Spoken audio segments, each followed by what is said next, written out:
সকাল আমার সকল প্রিয় বন্ধুরা। পূর্ব মেদিনীপুর জেলার ছোট্ট একটি গ্রাম থেকে আমি মানসী। বন্ধুরা, তোমরা যে যেখান থেকেই আমার ভিডিওটা দেখছো, আশা করি তোমরা খুব ভালো আছো এবং ছোটদের ভালোবাসা, বড়দের আশীর্বাদ নিয়ে আমি আমার আজকের ভিডিওটা শুরু করলাম। আর আমার আরও একটি নতুন ব্লগের তোমাদের সকলকে জানাই স্বাগত এবং অনেক অনেক ভালোবাসা। আর ব্লগটি যদি ভালো লাগে তাহলে লাইক, কমেন্ট ও সাবস্ক্রাইব করে পাশে থাকার অনুরোধ রইল। এখন বাজে সকাল 5:30 আর এখন থেকেই আমি আমার আজকের ব্লগটাই শুরু করে দিলাম। এই যে দেখতে পাচ্ছ, আমার কিন্তু সব কাজকর্ম থেকে তোমাদের শুরু করে দিলাম। আর তারপর দেখো বন্ধুরা, এই যে চলে এসেছি আমি আমার জলটা ধরে নিতে। এই যে কলে জলটা চলে এসেছিল, আমি সেখানে কি করলাম বলো তো, জলটা ধরে নিতে চলে এসেছি। আমার বালতিটা ভরে নিয়ে আমি কি করলাম, আমি আমার বড় জায়ের বালতিটা ভরে নিতে চলে এলাম। আর ওই যে ভরা হয়ে গেছে, আমি কি করছি, আমি রান্নাঘরে দিয়ে নিয়ে চলে যাচ্ছি।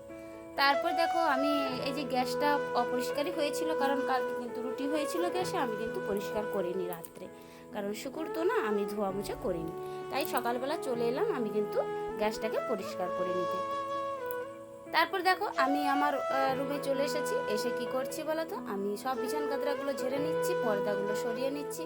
আর টান টান করে বিছানা না ঝেড়ে রাখলে না আমার কিন্তু ভালো লাগে না দেখতে। আর সত্যিকারের বিছানা যদি সুন্দরভাবে পাতা থাকে না, দেখতেও ভালো লাগে, মনটাও খুব সুন্দর পরিষ্কার লাগে। তারপর দেখো, আমি চান করতে যাওয়ার আগে না একটু জল নিয়ে বসে পড়েছি, যেহেতু আজকে কোনো শরবত ভেজানো হয়নি, যার কারণে আমি জলটা খেয়ে চান করতে চলে যাব। তারপর দেখো একটা কি হাসির দৃশ্য বন্ধুরা, আমি তো বর্ষাকালে এতই চুল উঠছে, আমি কিন্তু ঘরে ধরে চুল আঁচড়াতে পছন্দ করি না, যার কারণে আমি কিন্তু চলে এসেছি আমাদের ছাদে।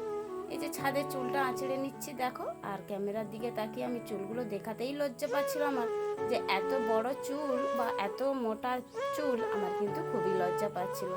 আর যাই হোক বন্ধুরা, তোমরাও তো আমার মতো পাশের বন্ধু, দেখো তোমরা আমার চুলটা কত বড়, আর তোমাদের সামনে দেখাতে আমার কোনো লজ্জা নেই।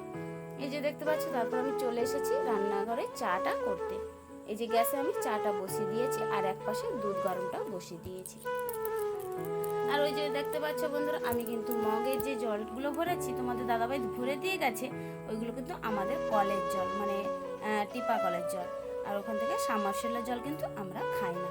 আর কেন খাই না, আমার কিন্তু শরীরে খুব কষ্ট হয় আর অ্যাসিডের একটু পরিমাণটা বেশি হয়, যার কারণে আমরা ওই জলটা খাই না। কলের জলটা ধরে আমি খেতে শুরু করি। তারপর দেখো বন্ধুরা, হ্যাঁ, আজকে তোমাদের সামনে আমি একটা গরিবের রান্নাঘরের যে কাজকর্ম সেটা নিয়ে আসছি। তো তোমরা আমার ব্লগটা দেখতে থাকো, একটু স্কিপ না করে আমার পাশে থাকো। আর নতুন বন্ধু যারা হয়ে আছো আমার ভিডিওর মধ্যে, তাদেরকে বলছি তোমরা অবশ্যই আমার সাবস্ক্রাইব করে পাশে থেকো। তারপর দেখো, রান্নাবান্না আমার হয়েই গেছে। এই যে চলে এসেছি আমি আমার গরিবের রান্নাঘরের টুকটা দিতে। এই যে তোমাদের বস্তা থেকে যে কি বের করছি বলো তো, এগুলো হচ্ছে পলি মাটি। আর তোমাদের দাদাভাই না অনেক এনে দিয়েছিল আমাকে, এই যে রান্নাঘর লেপার জন্য বা এমনি মাটির ঘরে নাতা দেওয়ার জন্য অনেকটাই এনে দিয়েছিল। আর যার কারণে আমি একটু একটু করে ওখান থেকে মাটিটা বের করি, তারপরে ওখানে আবার মুড়িয়ে চুড়ে রেখে দিই। তো দেখো বন্ধুরা, আমার কিন্তু রান্নাঘরটা অনেক দিন ধরেই আমি লেপা মোছা করবো বলে ভেবেছিলাম। আর যাই হোক, আজকে কিন্তু চলে এসেছি আমি নাতা দিতে। আর বন্ধুরা, আমি কিন্তু রান্নাঘরটা লাতা দিতে দিতে তোমাদের সামনে আমি সুন্দর সুন্দর কমেন্টের উত্তরগুলো দিয়ে দিই। আর এই যে তোজো মম কিচেন দিদি ভাই, তুমি বলেছো খুব সুন্দর চারিপাশের পরিবেশ, আমাদের পরিবেশটা খুব সুন্দর লেগেছে তোমার। আর মাটির উনুনে যে রান্না করি সেটাও তুমি সবসময় দেখতে থাকো। তো যাই হোক দিদিভাই, তোমাকে অনেক অনেক ধন্যবাদ গো, আর আমার পাশে ভিডিওটা থাকার জন্যে, আর আমাকে কমেন্ট করার জন্য। আর আরও একজন দিদিভাই আমাকে কমেন্ট করেছে, পিকু দিদিভাই, তুমি বলেছো বন্ধু হয়ে আমার পুরো ভিডিওটা তুমি প্রত্যেক দিনই দেখে নাও। তো যাই হোক, তোমাকে অনেক অনেক অশেষ ধন্যবাদ আর আমাকে কমেন্ট করার জন্য এবং আমার পাশে থাকার জন্য।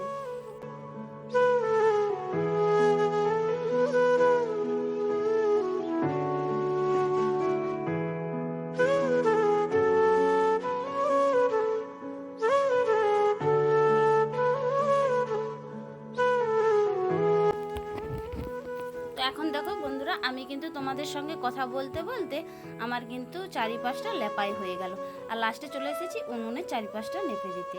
এই জানো তো বন্ধুরা, বাড়ি যেমন তেমন হোক না কেন, মাটির ঘর হোক না কেন, পরিষ্কারের কাছেই কিন্তু স্বর্গ। আর মাটির ঘর যত ঝকঝকে করে নাতা দিতে পারবে না, একটা পাকার ঘরকেও হার মানিয়ে দেয়। যাই হোক, আমাদের তো আঙুর ফল টক হওয়ার মতন, কারণ আমাদের তো অত সুন্দর রান্নাঘর নেই। আর আমি আমার এটাকেই খুব স্বর্গ বলে মনে করছি।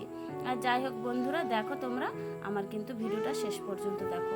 আর আজকে কিন্তু আমার ট্রেনিং আছে, আমি যার কারণে আমি আর কিন্তু বেশি তোমাদের সামনে আসতে পারবো না। তো এখন বন্ধুরা, এই পর্যন্ত আমার ভিডিওটা আমি এখানেই সমাপ্ত করলাম। আর ভালো লাগলে কমেন্ট শেয়ার করে। তো বন্ধুরা দেখো, লাতা দেওয়ার পরে ফাইনাল লুকটা তোমরা একটু দেখে নাও।